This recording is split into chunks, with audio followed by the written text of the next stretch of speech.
Baik, terima kasih Ibu Moderator, Ibu Titin Kartika atas introduction-nya. Yang terhormat Ketua STIPAR, Bapak Ibu Dr. Nur Mariani MS, para sivitas akademika, senat akademik, dosen, alumni dan mahasiswa baru STIPAR. Assalamualaikum warahmatullahi wabarakatuh. Salam sejahtera bagi kita semua. Selamat siang waktu Bandung, selamat pagi waktu Dakar. Pertama-tama saya ingin menyampaikan apresiasi kepada panitia yang telah mengundang kami untuk berbagi pengalaman mengenai kondisi pariwisata di dunia. Ya. Saya senang sekali ini bisa bertemu walaupun secara daring dengan Bapak Ibu semua dan khususnya dengan para mahasiswa baru yang wajah-wajahnya masih segar, ya Ibu masih semangat ya. Ini sekali lagi sangat senang sekali ya bisa bergabung. Tadi telah diperkenalkan tugas kami di mana saja. Nah, mungkin sebelum memulai paparan, karena ini temanya mengenai pariwisata global, kami ingin coba menampilkan sedikit mengenai tujuan wisata di mana kami ditugaskan selama ini. Jadi mungkin tim IT dari KBRI Dakar akan menampilkan sedikit video klip mengenai destinasi pariwisata yang ada di beberapa negara. Silakan, selamat menikmati video klip yang ringkas ini.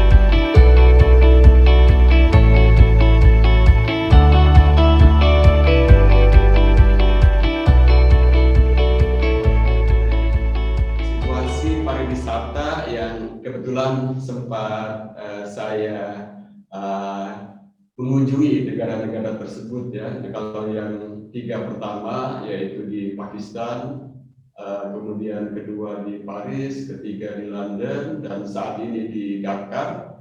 Yaitu penugasan kami ya, biasanya penugasan kami itu antara 3 sampai 4 tahun. Nah, kemudian negara-negara lainnya itu setelah kami berkarir sekitar 27 tahun di Kamerun, itu sudah hampir semua benua ya, kecuali Australia malah belum dikunjungi. Jadi itu kondisi pariwisata di seluruh dunia ya. Nah, memang slide berikutnya langsung ke slide 3 ya. Pariwisata ini kan sejak lama telah menjadi tulang punggung pertumbuhan ekonomi dunia. Beberapa negara sangat tergantung terhadap industri wisata ya dalam membangun ekonomi negaranya. Nah, sektor turisme ini terkait erat dengan industri kreatif. Nah, kalau kita lihat ini seorang turis sedang berjalan dan di sebelahnya itu industri kreatif. Industri kreatif, ada kerajinan, kemudian nanti kaitannya juga tadi seperti Ibu Nur sampaikan ya, terkait dengan perhotelan, transportasi, dan MICE, meeting, incentive, conference, dan event. Nah, WTO atau Badan Perserikatan Bangsa-Bangsa yang menangani tourism ya, ini yang berkantor di Madrid, Spanyol, ini menyatakan tourism is a critical sector of the international economy. In 2019, the tourism sector accounted for 29% of the world service exports and about 300 million jobs globally. Nah, ini UNWTO sendiri menyatakan seperti ini. Industri pariwisata, sektor yang sangat penting bagi ekonomi internasional di seluruh dunia pada tahun 2019 ya, menyumbang 29% dari ekspor jasa dunia. 300 juta orang bekerja di sektor ini. Ini cukup besar ya, bukan cukup besar, mungkin sangat besar ya. Nah, yang berikutnya, nah ini sebagai gambaran. Kebetulan yang pertama negara yang kedua kami di Prancis ya. Ini di Prancis ini turisnya melebihi dari jumlah penduduknya. Jumlah penduduknya 65 juta per tahun. Turisnya itu rata-rata antara 70 sampai 90 juta. Nah, ini data tahun 2019 ini 90 juta orang. Jadi begitu pentingnya turisme ya bagi ekonomi suatu negara. Ini kami ambil dari World Matters ya, World Population. Jadi ini data yang sahih ya. Nah, kemudian sementara di Inggris pun hal yang sama ya.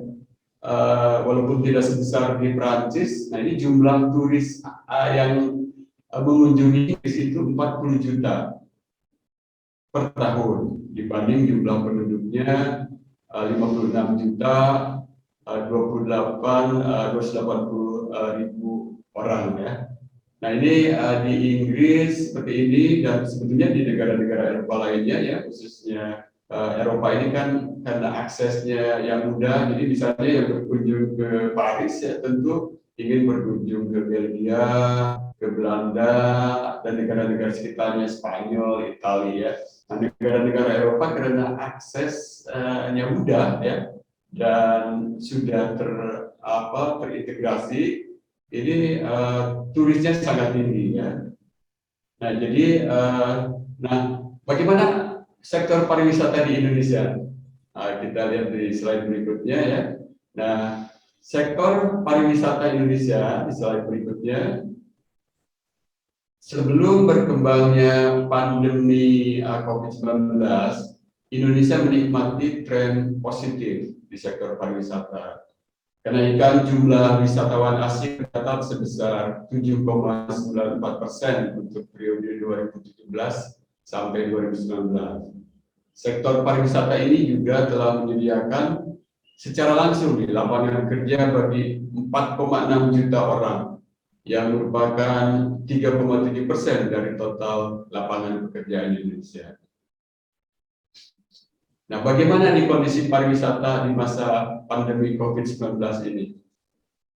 Menurut sekali lagi UNWTO ya, COVID-19 telah menyebabkan jumlah kunjungan turis global turun sebesar 74% pada tahun 2020 atau turun sebanyak 1 miliar wisatawan, besar sekali dibanding tahun sebelumnya.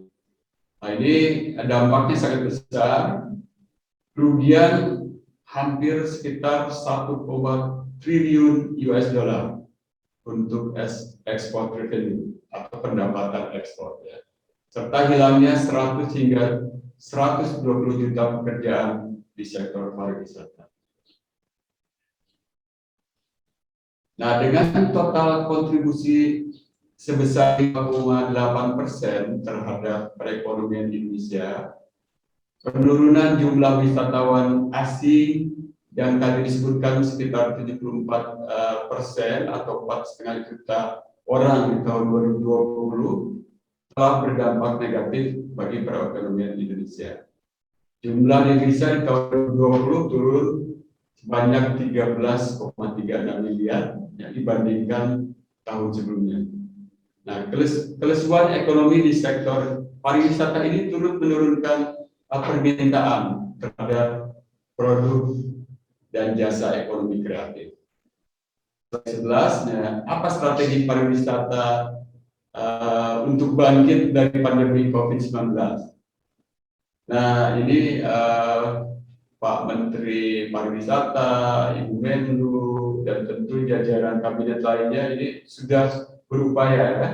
Nah, kita sekali lagi perlu optimis dalam menangani dampak negatif COVID-19 ini ya, khususnya terhadap perekonomian Indonesia.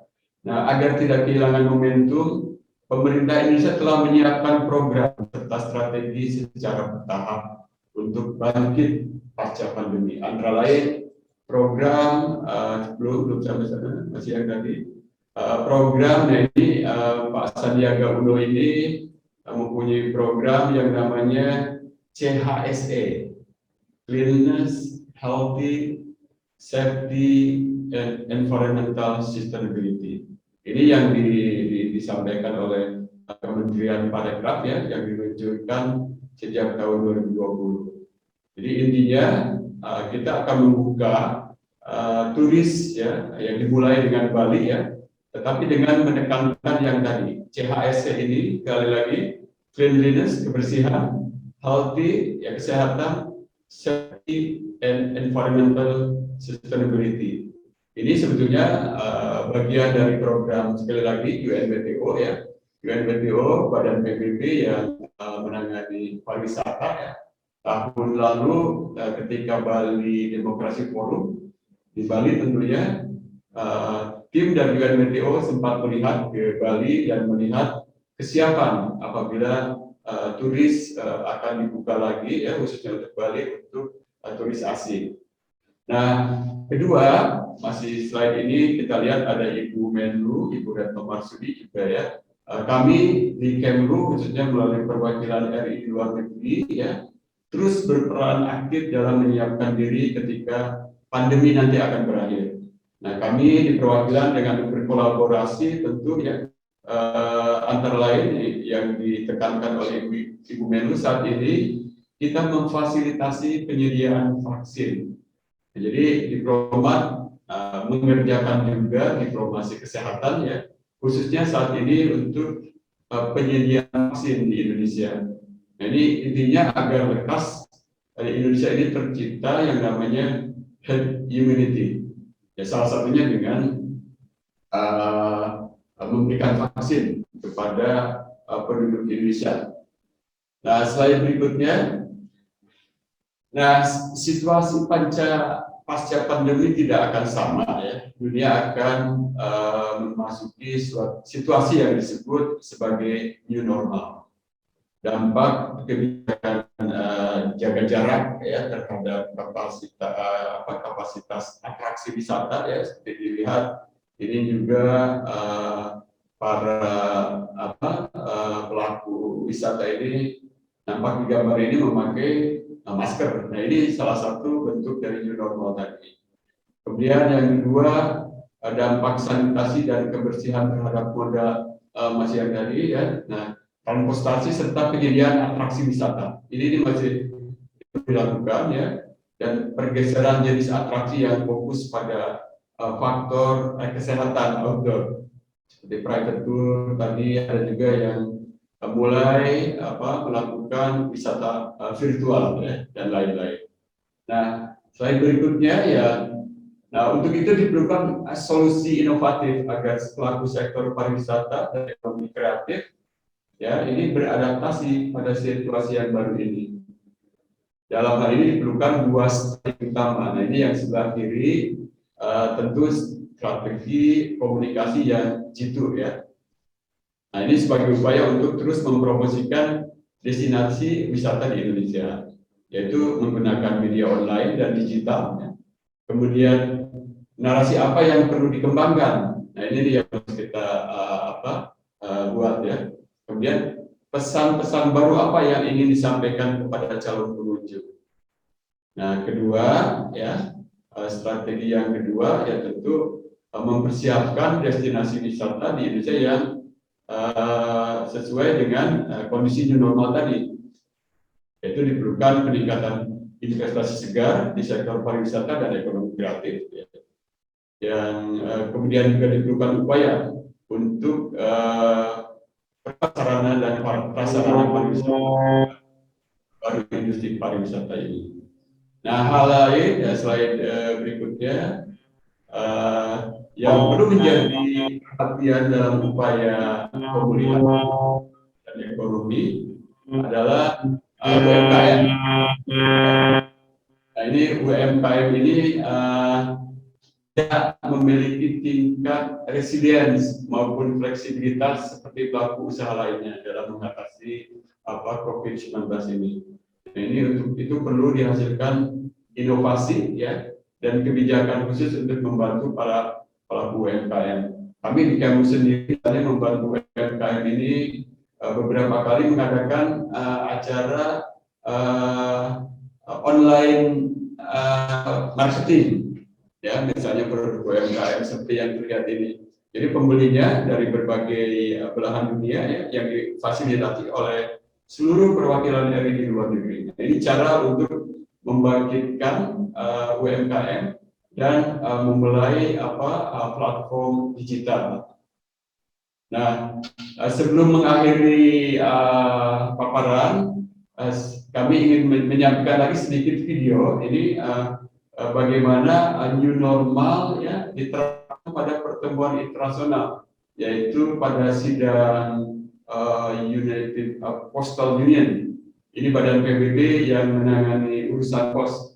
Ini coba kita lihat bagaimana new normal diterapkan ya di sidang-sidang.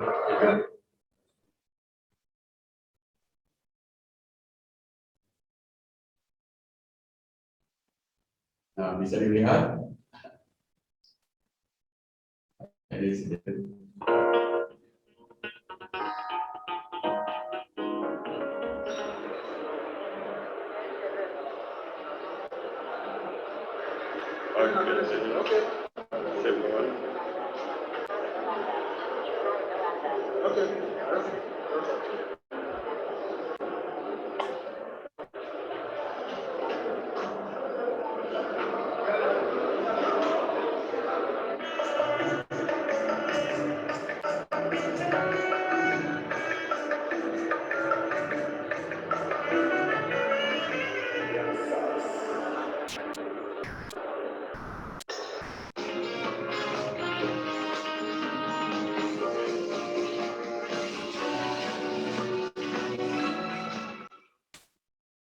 Nah, itu jadi terlihat dengan kondisi new normal ya, semuanya berubah.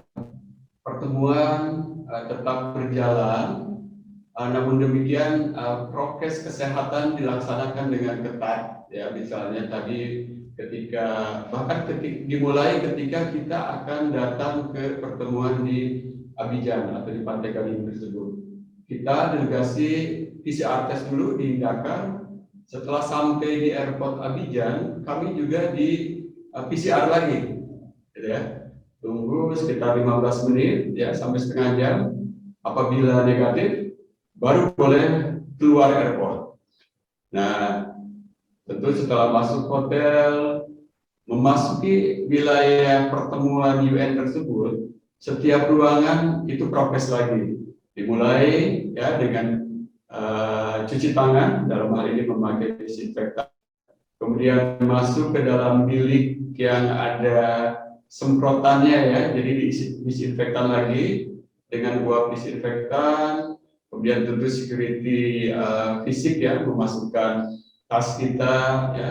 Nah, setelah masuk di ruangan meeting pun tadi dilihat ya, itu tempat meetingnya dibatasi oleh mika. Nah, ini tentu tujuannya supaya dengan yang sebelah ya, biasanya kan delegasi itu duduk bersebelahan, Indonesia dengan Iran atau dengan India ya. Nah, itu tidak ada kontak fisik. Nah, itu jadi sekarang new normal seperti itu. Namun demikian tadi dilihat juga komponen lainnya seperti restoran, pertunjukan ya, itu sudah mulai jalan. Kenapa mulai jalan ya? Itu tadi sudah melalui prokes yang ketat ya. Jadi ketika memasuki wilayah seperti tadi ada acara makan siang atau makan malam, itu masker sudah dibuka, kemudian komunikasi sudah seperti biasa ya. Namun biasanya kursi yang bisa diisi satu meja 10 orang ya, nah ini sudah dikurangi hanya sekitar 6 orang. Nah ini tentu adik-adik dari misalnya bagian dari restoran, bagian dari perhotelan, ya. Ini kondisi yang encouraging atau di Senegal pun dan di Pantai Gading pun sudah siap gitu ya untuk menerima lagi wisatawan asing atau peserta pertemuan gitu ya. Nah, jadi ini encouraging dalam arti pandemi COVID-19 ini ada, tetapi kita siap untuk menanganinya dan insya Allah ya pariwisata global dan industri MICE ya, industri meeting ya, event dan sebagainya itu bisa hidup lagi. Jadi saya kira itu sebagai introduction, tentu kita siap untuk berdiskusi. Nah, sebagai catatan ini Bu Moderator, ada juga di Dakar ini alumni Stipar ini yang berkarya. Oh iya betul Pak Iwan Pak ya, Iwan Hendrawan. Betul. Ada siapa? Mas Iwan yang nanti bisa cerita kepada boleh. teman-temannya alumni Stipar yang ada di Dakar. Ya. Betul, luar biasa. Rekomendasi dari Ibu Nova juga nih, Ibu Nova Riana ya dekat kami ya. Nanti boleh juga Alhamdulillah. Pengalamannya ya. Sementara itu Ibu Moderator ya dari saya sekali lagi senang sekali dan siap untuk berdiskusi ya. Terima kasih Bu Titing, silakan. Bangga, hatur nuhun Pak Dindin, luar biasa atas pemaparannya. Tepuk tangan dong dari online maupun offline audiens. Baik, tadi Pak Dindin menyampaikan bahwa salah satu alumni kita dari S1 Manajemen, Iwan Hendrawan, juga bekerja sebagai kepala kerumah tanggaan di Wisma KBRI. Ayo, siapa yang mau nyusul nanti ke Dakar, Senegal, tertarik nggak? Teman-teman yang online, yang offline, raise your hand. Bapak yang di offline, ada juga Pak yang ingin ke Dakar, tertarik katanya. Sekolah dulu ya, selesaikan dulu. Baik, Ibu Bapak yang saya hormati dan seluruh peserta, baik yang daring maupun luring, kita masuki tahapan sesi diskusi. Nah, silakan kepada adik-adik panitia mahasiswa alumni yang ingin menyampaikan pertanyaan, mohon panitia dapat dibantu. Silakan.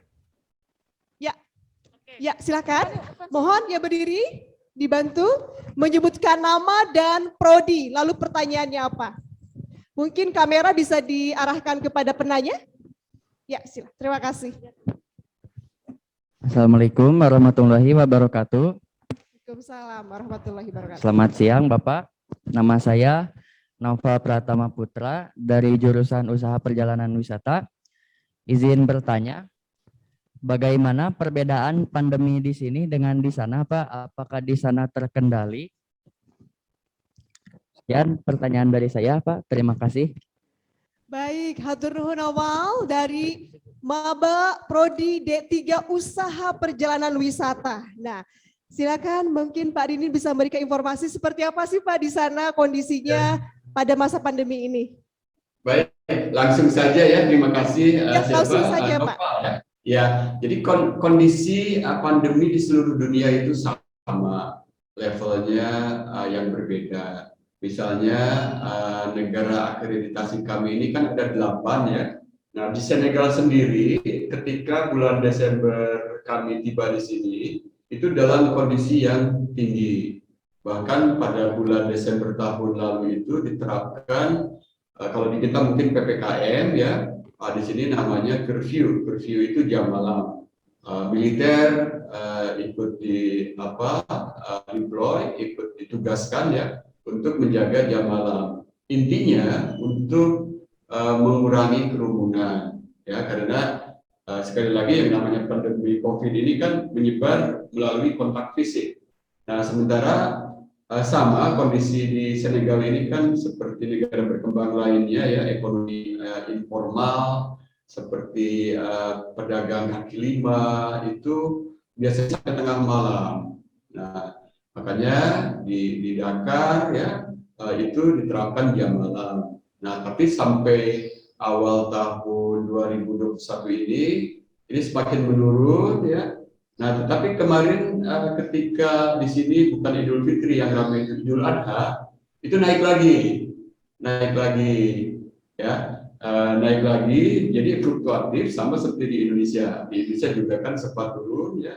Kemudian kemarin karena ada delta varian naik lagi. Namun dari sisi angka mungkin yang paling tepat itu positivity ya, Denoval. Jadi jangan dilihat jumlahnya. Kalau dilihat jumlahnya di Senegal itu rata-rata antara 100 sampai 400 per hari ya, dibandingkan di Indonesia antara 20.000 sampai 100.000 ya. Tapi dilihat positivity-nya, dalam arti berapa jumlah yang dites, berapa yang positif. Nah, di Dakar ini positivity atau di Senegal ini positivity-nya itu sekitar 4 sampai 6%. 4-6%. Dari jumlah yang dites PCR, 4-6% itu positif, itu per hari ya. Nah, sempat tinggi ya, sempat juga ada 20%, sempat itu yang paling tinggi, tapi saat ini sekitar 4% saat ini ya. Itu intinya. Nah, di negara rangkapan kami lainnya, kan tadi disebutkan ya, ada 8 negara rangkapan selain Senegal, misalnya di Guinea-Bissau itu sedikit. Pantai Gading, nah Pantai Gading itu sangat confident, sangat percaya diri mengadakan pertemuan internasional UPUT. Itu dari 192 negara anggota ya, sekitar kami lihat kemarin itu di Abidjan, di Pantai Gading, itu lebih dari 100 negara ya yang datang, perwakilan dari berbagai negara. Yang ketemu langsung dengan kami, misalnya di sebelah itu ada India, itu dari New Delhi, dari Bangladesh, dari Dhaka ya, yang dari negara-negara lainnya.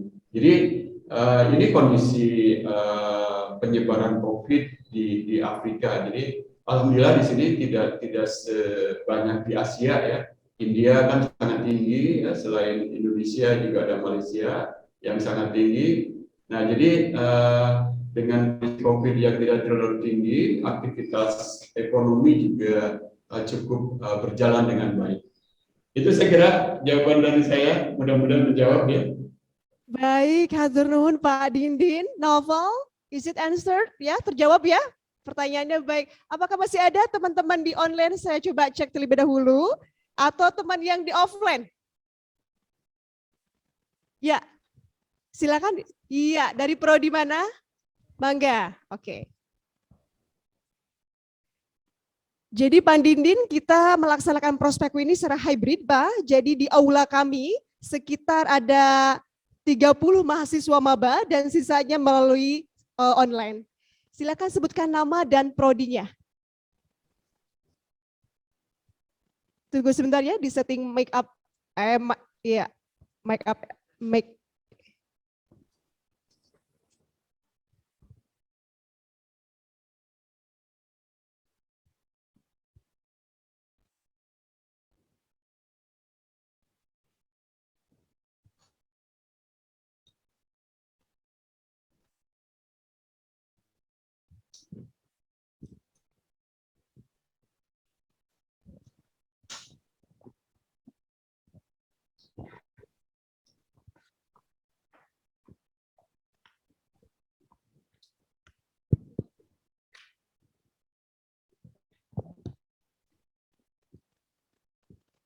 Selamat siang Pak Didin dan teman-teman yang di offline dan online juga.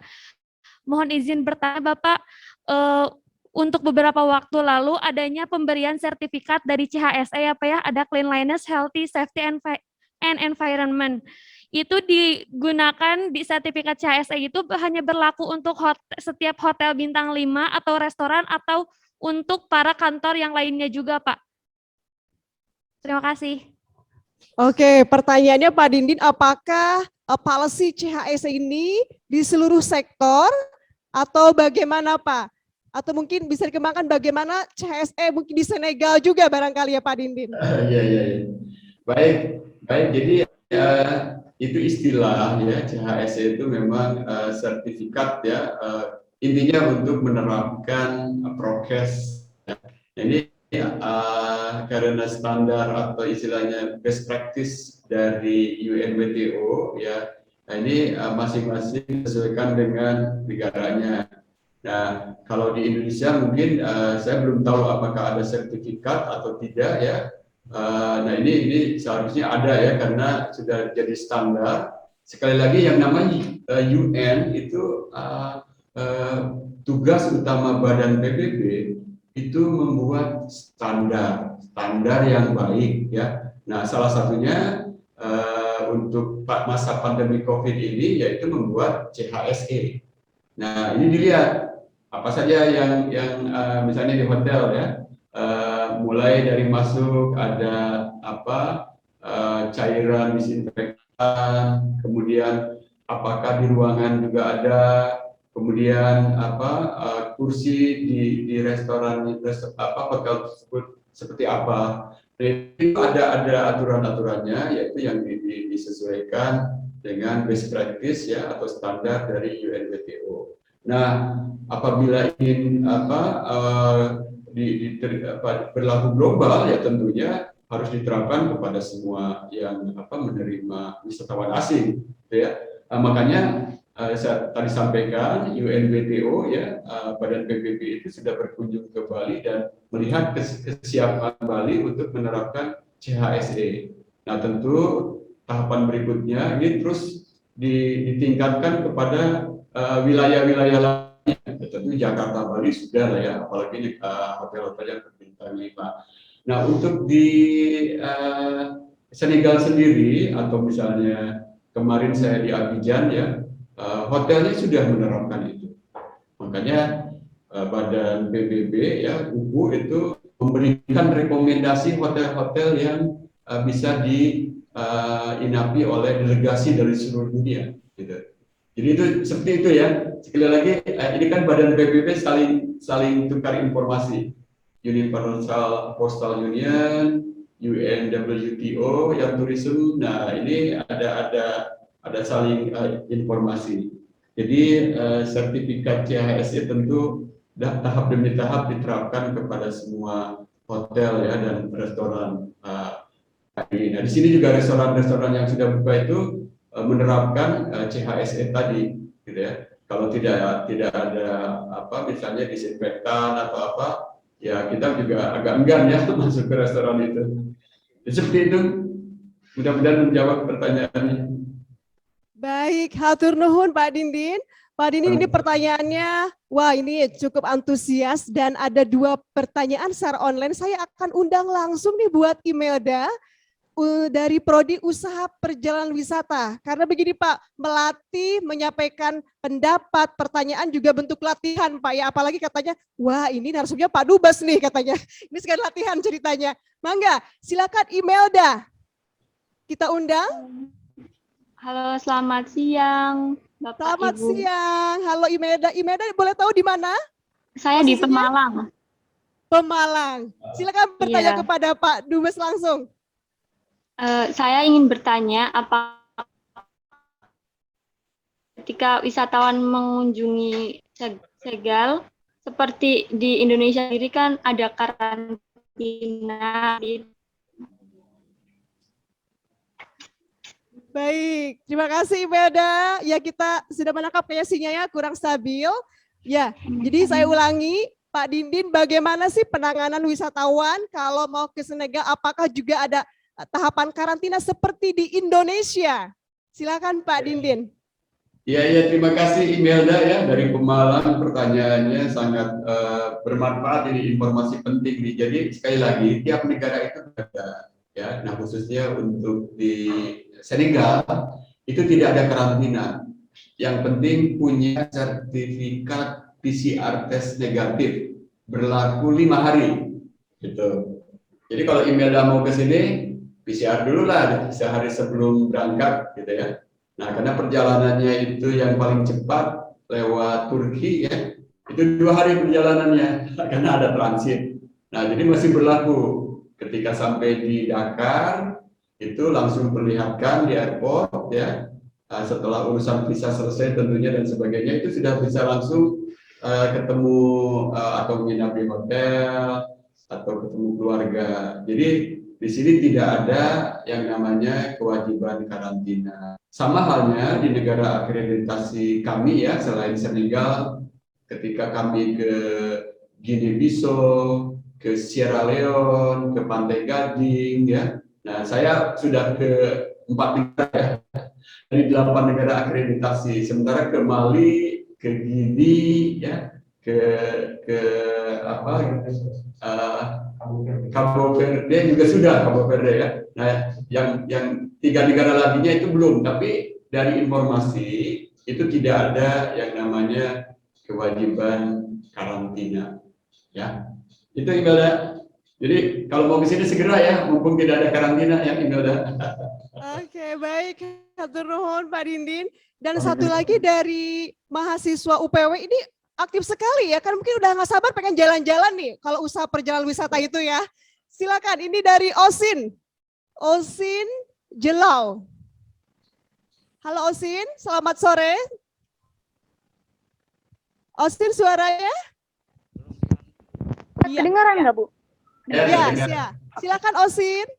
Ya, terima kasih atas waktunya. Ya, saya akan memberikan pertanyaan kepada Bapak. Menurut Bapak, bagaimana tindakan atau cara pemerintah dalam mengatasi tingginya tingkat PHK dan pengangguran yang dilakukan oleh perusahaan, khususnya di bidang pariwisata di saat situasi wabah COVID saat ini? Terima kasih. Oke, Osin boleh tahu nggak dari mana Osin? Dari Nusa Tenggara Timur, Ibu. Wah, luar biasa. Tepuk tangan dulu. Luar biasa mahasiswa kita di Nusantara Indonesia ini. Terima kasih. Mangga Pak Didin, bagaimana Pak katanya menghadapi dengan banyaknya PHK, industri yang ditutup dan lain-lain?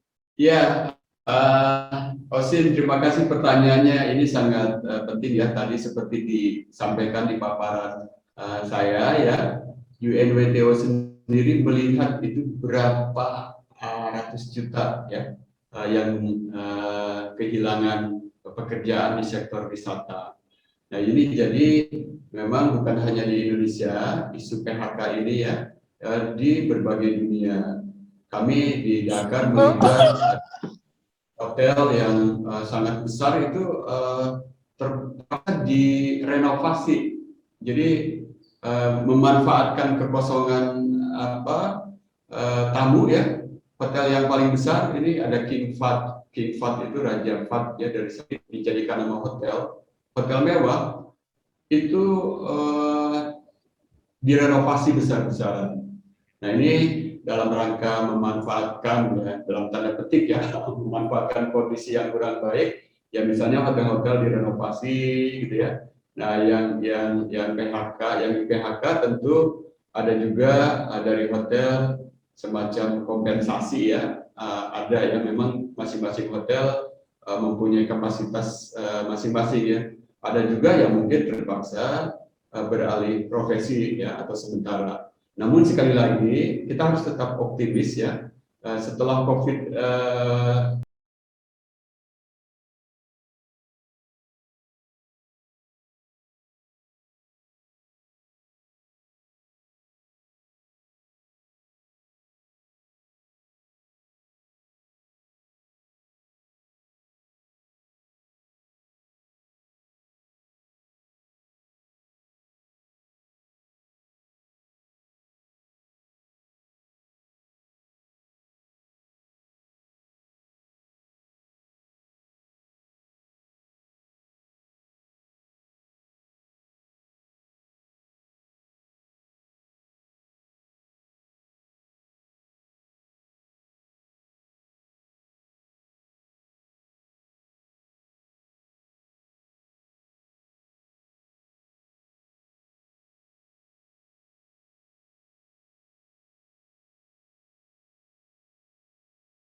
Sukses ya. Iya.